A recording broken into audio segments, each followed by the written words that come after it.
Sasampahan ng reklamo ng DILG ang mahigit 40 opisyal ng Bureau of Fire Protection kaugnay sa maanumalya o manong pagbili ng mga fire truck. May report si June Veneracion.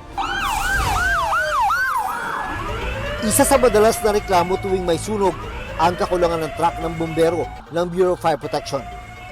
Sa datos na nakalap ng GMA Integrated News Research, kulang na mahigit 1,100 na fire truck ang BFP. Noong nakarang taon nga, mahigit 100 local government unit sa bansa ang walang truck ng bumbero. Pero sabi ni DILG Secretary John Vic Rimulya, wala namang dapat ganyang problema kung malinis ang kontrata sa pagbili ng mga fire truck. Dahil sa corruption na ito, dahil sa overprice na ito, we could have bought an additional, I think, 400 trucks. Sa investigasyon ng DILG, nadiskubre nilang tad-tad ng anomalya ang pagbili ng 350 fire trucks noong 2018 hanggang 2024.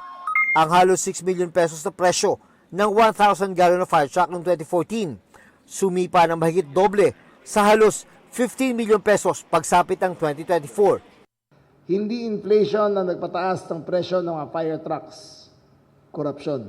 Dahil dito, sasampahan ng reklamong kriminal at administratibo ng DILG sa Ombudsman ang 45 dati at kasalukuyang opisyal ng Bureau of Fire Protection.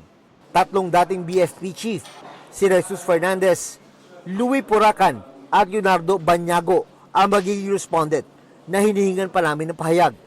Damay din sa isasampang criminal at administrative complaint sa Office of the Ombudsman ang 2 supplier ng mga fire truck na pinaburan daw ng BFP sa pamamagitan ng pagmanipula sa bidding. Even before procurement began, they already have a supplier in mind. The law requires that dapat all deliberations between the Bids and Awards Committee have to be recorded. Dito, there was a failure, a deliberate failure at that, to record deliberations at wala ring minutes. Hilig din ng DILG na ilagay sa preventive suspension ang mga opisyal na nasa active service pa. In our eyes, sa team na binuo ko, we think this is a slam dunk case. Makukulong lahat yan. June Veneracion nagbabalita para sa GMA Integrated News.